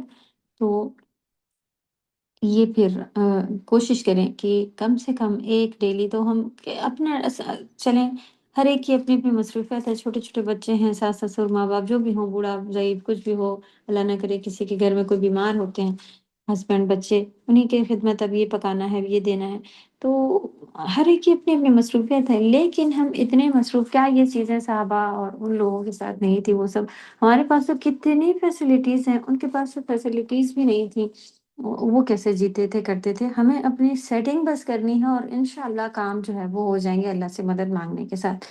تو اگر کوئی کچھ دن ایسے بھی آتے ہیں کہ ہم بہت بزی ہوتے ہیں، ہر دن تو نہیں، ہر کوئی بیمار ہوتا ہے، اللہ نہ کرے نا، ٹائم تو اپنے حساب سے چینج ہوتا رہتا ہے، تو جب ہم صحیح ہوتے ہیں اس وقت تو اللہ کرے کہ پڑھیں، اس وقت بھی ہم نہیں کرتے تو اس کی سزائیں پھر آگے آتی ہیں کہ گھر میں بیماریاں، تکلیفیں، ہم پھر دوسرے کاموں میں ہی مصروف رہتے ہیں۔ جب ہم اچھے وقت میں اللہ کو نہیں یاد کریں گے تو یہ اس کی سزا ہوتی ہے کہ پھر برے وقت آنے شروع ہو جاتے ہیں، اور برے وقت میں بھی ہمیں اللہ سبحانہ وتعالیٰ یاد نہیں آ رہے ہوتے ہیں، اور پریشانیاں، اب یہ تعویذ پہن لیں، اب ان کے پاس چلے جائیں، اب کس سے کہیں، اب کیا کریں، یہ الجھنیں، مصیبتیں پڑی رہتی ہیں۔ تو جب ہم بزی ہوں تو ہم اس وقت کچھ نہ کچھ ریکارڈنگ لگا کر کے ہی سننا شروع کر دیں۔ ایسا تو امپاسبل ہے نا کہ آپ کھانا پکا رہی ہیں، آپ کسی ضعیف کی خدمت کر رہی ہیں تو آپ کے کان بھی اسی میں لگے ہیں اور آپ سن بھی نہیں پا رہی، آپ پلے رکھیں۔ تو مقصد یہ ہے کہ ہمیں پڑھنا سننا کہیں نہ کہیں قرآن کا بھی جاری رکھنا ہے، ورنہ ہم بھی انہی آیتوں میں کہ ان سے کہا گیا تھا مضبوطی سے پکڑو، تو یہ حکم ہمارے لیے بھی ہے، ٹھیک ہے۔ خذ الکتاب بقوہ، جیسا کہ اور بھی جگہ پہ آپ دیکھیں کہ آیا ہوا ہے کہ اللہ سبحانہ تعالیٰ نے فرمایا اے یحییٰ کتاب کو مضبوطی سے پکڑ لو۔ تو جس طرح بنی اسرائیل کو امر دیا گیا، معمور ہیں، اسی طرح ہم بھی قرآن کو قوت سے پکڑیں، ہمیں بھی حکم دیا گیا ہے، ٹھیک ہے۔ وَاذْكُرُوا مَا فِيهِ، صرف پکڑ کر ہی کافی نہیں ہے، اس میں جو کچھ یہ آپ کے سامنے جو دیا ہوا ہے، اچھا یہ رہ گیا کہ جس طرح نہیں، اس میں جو کچھ بھی آ، ہے یاد کرو، وَاذْكُرُوا یاد کرو، ما فیہ اس میں جو کچھ بھی ہے، اور اس کے اوپر عمل بھی کرنے کا حکم ہے۔ تو کیا کیا وَاذْكُرُوا میں کیا کیا چیزیں پھر آپ کے پاس مل رہی ہیں کہ غور و فکر کرنا ہے، یاد کرنا ہے، بھولنا نہیں ہے۔ اس میں لرننگ سے یاد کرنا ہے میں حفظ بھی آئے گا، اور یہ چیزیں بھی آئیں گی کہ آپ اس کو آ، اس کے اندر جو عمل ہے نا وہ یاد کریں آپ کہ اللہ نے بتا دیا یہ کرنا ہے، پھر اس کو بھولنا نہیں ہے کہ نہیں اب اتنے دن ہو گئے، اب پتہ نہیں کیسا تھا، زکوٰۃ دینی ہے اور کس چیز کی ہے کیا ہے۔ اور آپ دیکھیں ابھی تھوڑے اسی سورہ میں وراثت کی بھی کتنی ساری باتیں آ جائیں گی، پورا معاشرہ بھولا ہوا ہے، وہ بہنیں بھی وہ بھولی ہوئی ہیں، وہ بھی کہہ دیتی ہیں رہنے دو اب کون دیتا ہے، تو وہ بھی اپنے اب بھائی بھی بھولے ہوئے ہوتے ہیں کہ اب کون دیتا ہے، چچا بابا بھی بھولے ہوئے ہیں، اور ان کے بھانجے بھتیجے بھی سب بھولے ہوئے ہیں کہ اب کون لیتا ہے اب کون دیتا ہے۔ تو جتنے بھی آئے ہوئے ہیں، چلیں نماز کا وقت ہے، انشاءاللہ آپ لوگ نماز پڑھ لیں، پھر انشاءاللہ کنٹینیو کرتے ہیں۔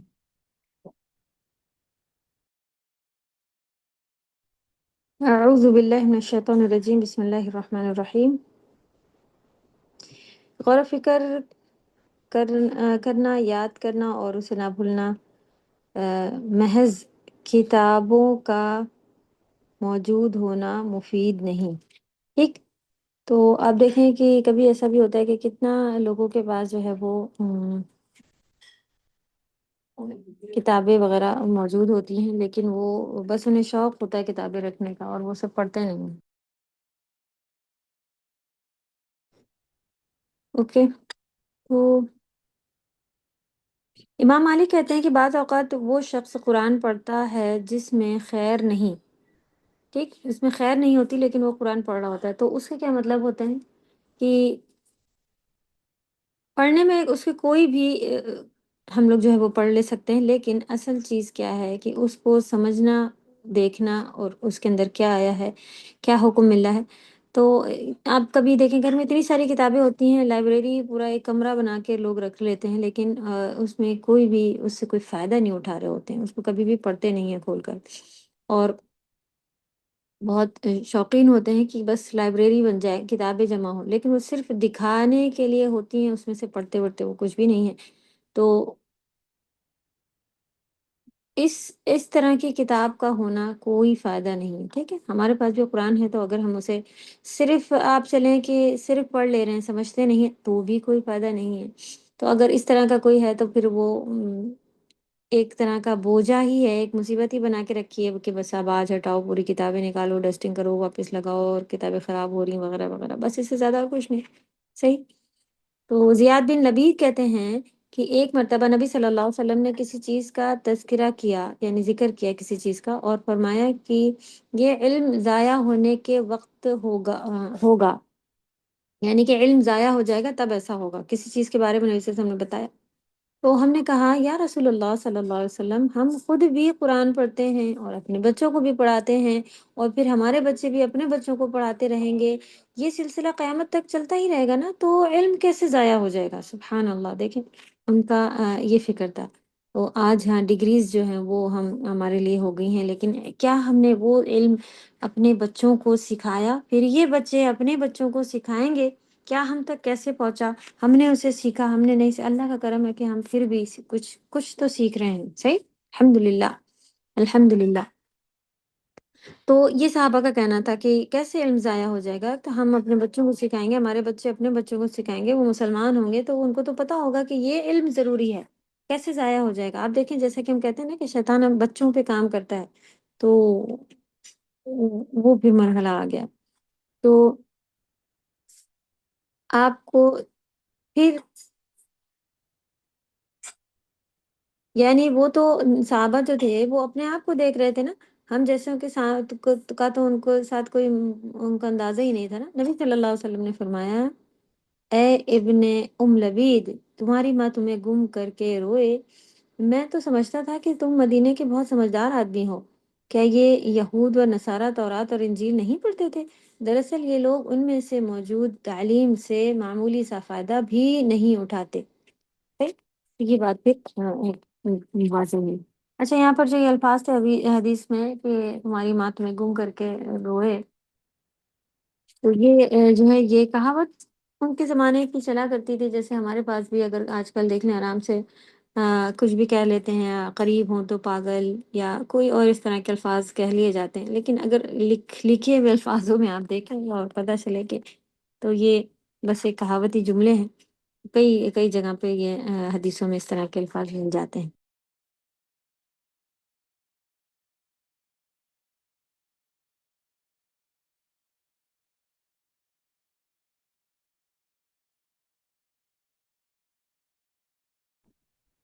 تو انہوں نے پچھلے لوگوں کی مثال دی، نعوذ باللہ آج ہم بھی انہی مثالوں میں شامل ہیں، ہو چکے ہیں۔ تو اللہ اگر پڑھے ہوئے بھی ہیں تو آپ دیکھیں وہ بات نہیں ہے، کیونکہ ہم لوگوں نے لیٹ شروع کیا ہے، تو معافی مانگنا ہے بہت زیادہ، اور اس کمی کو جو ہے وہ پورے کرتے رہنا ہے، ورنہ دھیرے دھیرے کبھی بھی جو ہے وہ ہمارے لیے پیچھے والی زندگی ہمارے اوپر جو جوانی میں جو کر لے جاتے ہیں نا، وہ ہی ہمارے اوپر سوار رہتا ہے۔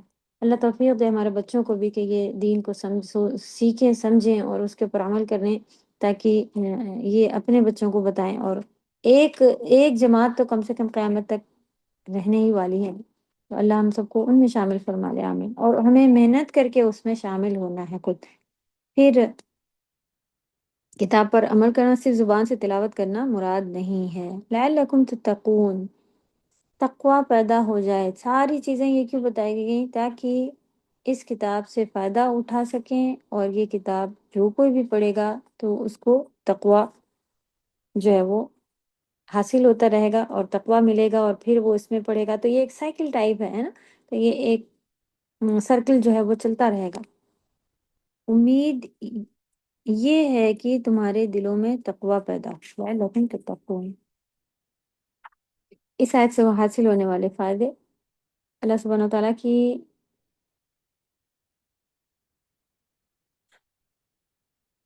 یہ بات ہم لوگوں کو پتہ چلتی ہے کہ اسلاف کی سیرت سے بعد والے لوگوں کو نصیحت کی جانی چاہیے، ٹھیک؟ جو پچھلے لوگ جو گزر گئے تھے، اب دیکھیں صحابہ کا طریقہ کیسے تھا، سبحان اللہ، قرآن ان کو پتہ چلا کہ وہ کم سے منیمم 1 مہینے کے اندر ختم کرتے تھے، تو اپنے آپ کو منیمم سے شروع کریں، ورنہ ہم لوگ پیچھے مائنس والے میں چلے گئے ہیں، وہاں سے اٹھا کے کم سے کم والے پر لے کے آنا ہے۔ اور پھر اللہ کی عظیم قوت کا بیان یہاں پہ ہوا کہ کس طرح سے اللہ سبحانہ وتعالیٰ نے اس پہاڑ کو پوری گریوٹی ختم کر کے، اور اس طرح سے بآسانی جو ہے وہ ان کے اوپر مسلط کر دیا تھا۔ اسلاف سلف کو کہتے ہیں گزرے ہوئے لوگوں کو، سلف صالحین کا بھی آپ نے ورڈ سنا ہو، اسلاف اس کی جمع ہے، صالحین مانے نیک، تو نیک پچھلے گزرے ہوئے لوگ یہ ہے۔ پھر اللہ کی عظیم قوت کا بیان کہ پہاڑ ان کے اوپر معلق کر دیا، یعنی کہ ان کے اوپر سوار کر دیا اور اٹھا دیا۔ بنی اسرائیل کی سرکشی کے اس وقت کو مان گئے، بنی اسرائیل کی سرکشی کہ اس وقت تو مان گئے، بعد میں بھول گئے۔ پھر یہ بعد میں بھول گئے تھے، اس وقت جب اتنا سب کچھ ہونے کے بعد سب ان سے میثاق لیا گیا، میثاق بھی عہد سے اوپر ہوتا ہے نا، پکا وعدہ، لیکن اس کے بعد پھر سے انہیں بھول گئے۔ قرآن کے نزول کا بھی یہی مقصد ہے، تاکہ اس پر عمل کیا جائے اور اس کو مضبوطی سے پکڑا جائے۔ قرآن کے حروف کے ساتھ ساتھ اس کی حدود کا بھی خیال رکھنے کی ضرورت ہے۔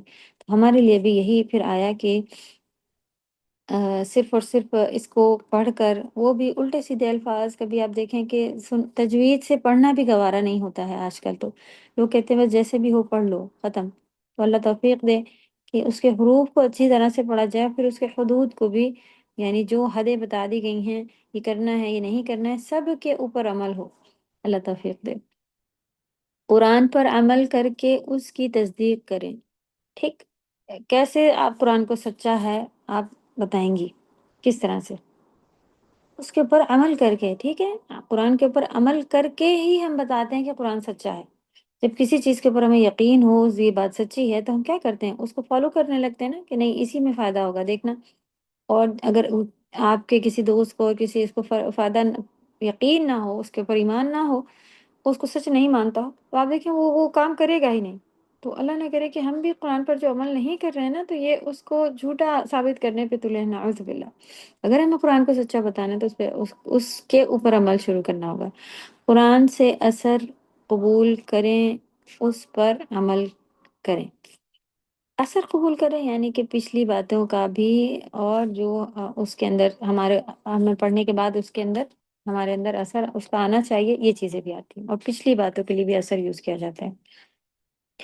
منصور سے مروی ہے کہ میں نے مجاہد سے کہا، اے ابو حجاج، اللہ کا یہ فرمان، انہوں نے کوئی قرآن کی تلاوت قرآن کی آیت میں سے پوچھا کہ اللہ کا یہ فرمان کہ وہ شخص جو سچائی کو لایا اور اس نے اس کی تصدیق کی،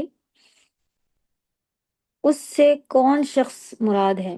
انہوں نے کہا وہ شخص ہے جو کہتا ہے یہ وہ قرآن ہے جو تم نے ہمیں دیا ہے اور ہم نے اس پر عمل کر لیا ہے۔ تو اس میں ہم عمل کریں اور اپنے آگے والوں تک پہنچائیں، یہ پارٹ پھر آئے گا، ٹھیک ہے؟ وہ ہی پھر کون کہلائیں گے؟ وہ شخص جو سچائی کو لایا اور اس کی تصدیق کی، یعنی قرآن کو لائے اور پھر اس کی تصدیق کی، اس کو سچ مانا، یعنی اس کے اوپر عمل بھی کیا اور پھر آگے بھی خود کو بڑھایا۔ اللہ ہم سب کو ان میں شامل فرما رہے ہیں، آمین۔ آیت نمبر 65۔ ثم توليتم من بعد ذلك فلولا فضل الله عليكم ورحمته لكنتم من الخاسرين۔ پھر اس کے بعد ہم نے اپنے عہد سے پھر اس کے بعد تم اپنے عہد سے پھر گئے، تو اگر تم پر اللہ کا فضل اور اس کی رحمت نہ ہوتی تو ضرور تم خسارہ پانے والوں میں سے ہو جاتے۔ یہ ساری جو عہد باتیں ان سے ہوئی، پیمان یعنی کہ جو ان سے عہد و پیمان وعدہ وغیرہ جو کیا گیا، اس کے بعد تورات سے کنارہ کشی کی، اس کے بعد بھی انہوں نے تورات سے کنارہ کشی کر لی اور اس سے دور ہو گئے، اور تورات میں تحریف کی، یعنی چینجز کر دی ان کی آیات کو، اور کئی چیزوں کو چھپایا، انبیاء کے احکام کی نافرمانیاں کی۔ یہ ساری اتنا سب ہونے کے بعد بھی انہوں نے یہ سب کیا، نبیوں کے جو حکم تھے ان کو نہیں مانا، کچھ نبیوں کو قتل کر دیا، کچھ نبیوں کو جلا وطن کر دیا، یعنی وطن شہر سے ہی نکال دیا، جھٹلایا۔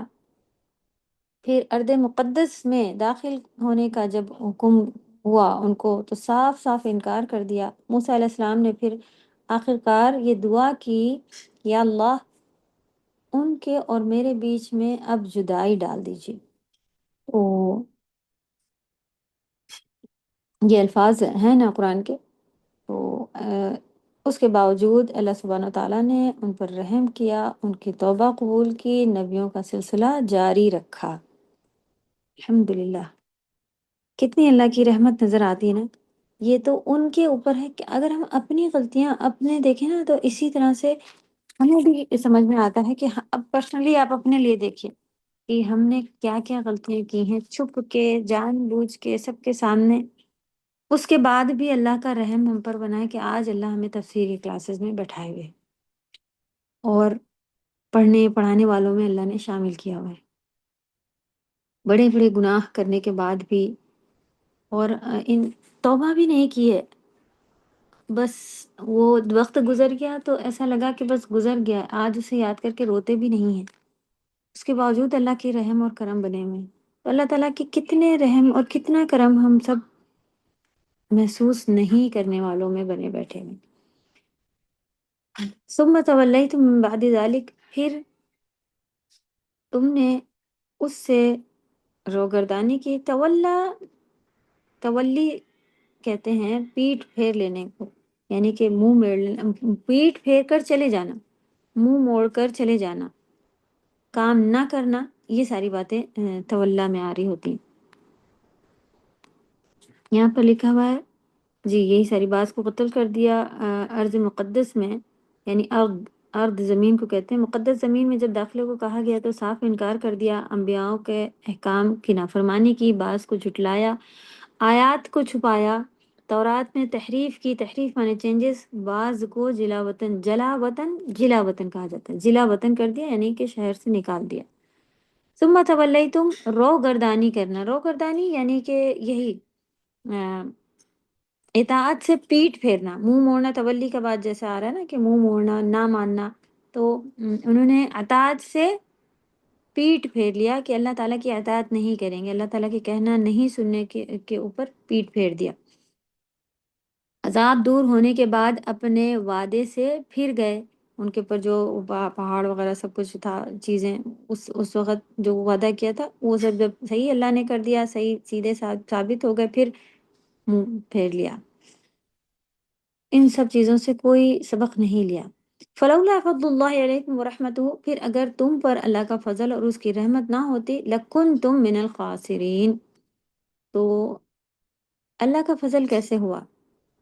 پیغمبر بھیج کر، کیا ہمارے پر بھی نبی صلی اللہ علیہ وسلم اور کتاب قرآن، لکھنا پڑھنا سبھی کچھ اللہ نے فضل نہیں کیا ہے؟ ہمیں لکھنا سکھا دیا، ہمیں لینگویجز سکھا دی۔ آج اگر ہم اسکول بھی نہیں بھیجتے اللہ میں، تو کیا ہم یہ سب لکھنے، سیکھنے، سننے، سمجھنے کے سن تو لیتے، پھر کیا کرتے؟ بھول جاتے۔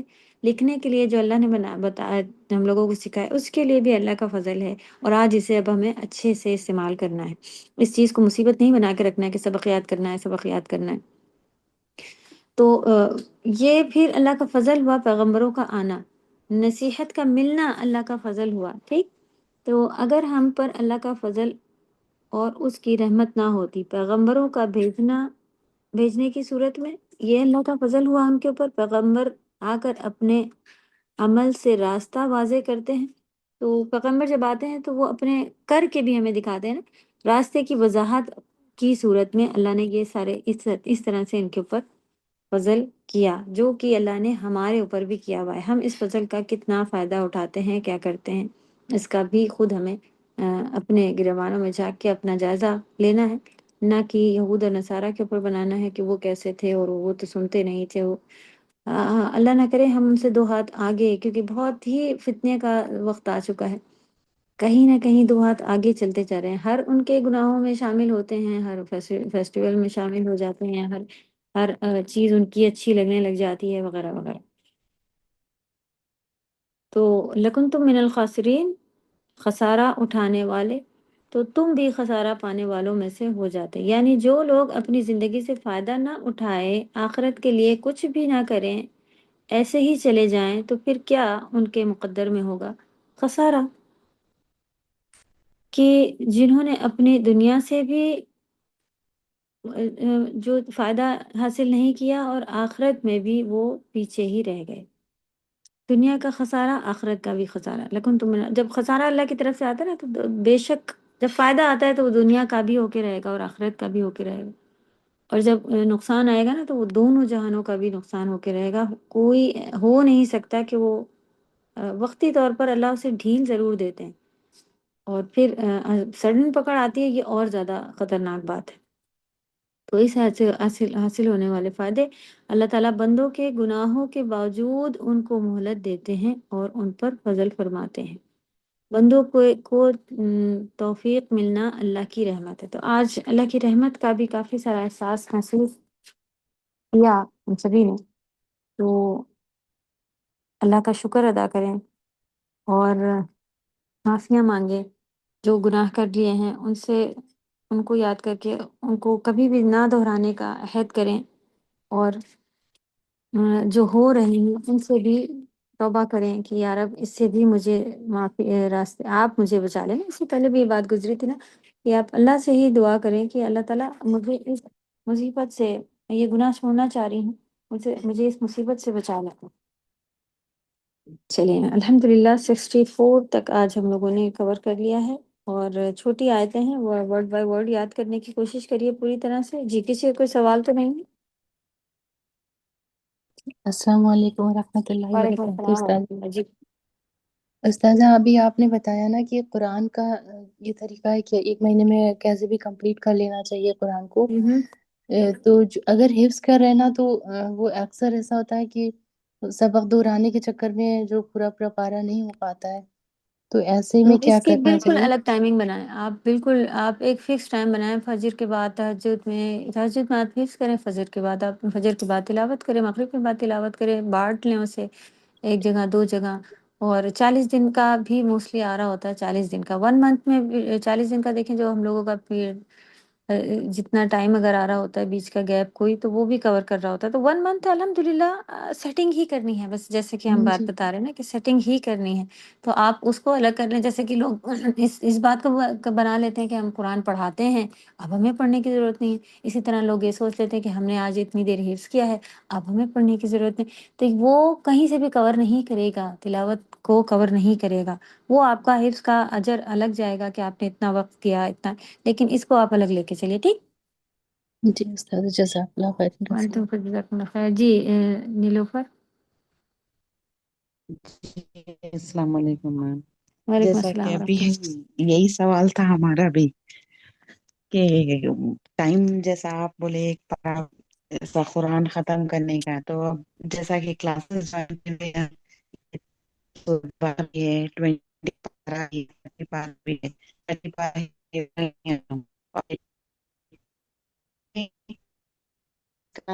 آپ اللہ سے دعا کریں. یہ سارے آپ کے عبادت یہ بھی عبادت ہے. لیکن یہ عبادت جو ہے وہ جیسا کہ آج بالکل کلیئر ہوا کہ ان کو اسے مضبوطی سے پکڑنے میں کیا کیا باتیں آئیں. تو اس کا پڑھنا ضروری ہے. اور صحابہ کے عمل سے اور نبی صلی اللہ علیہ وسلم کے عمل سے ان سب سے بھی واضح ہے کہ یہ منیمم ٹائم ہے اور یہ میکسیمم ہے کہ آپ اتنے میکسیمم جو ڈیز اگر لگائیں تو 1 منتھ اور منیمم اگر آپ لگائیں تو اتنا.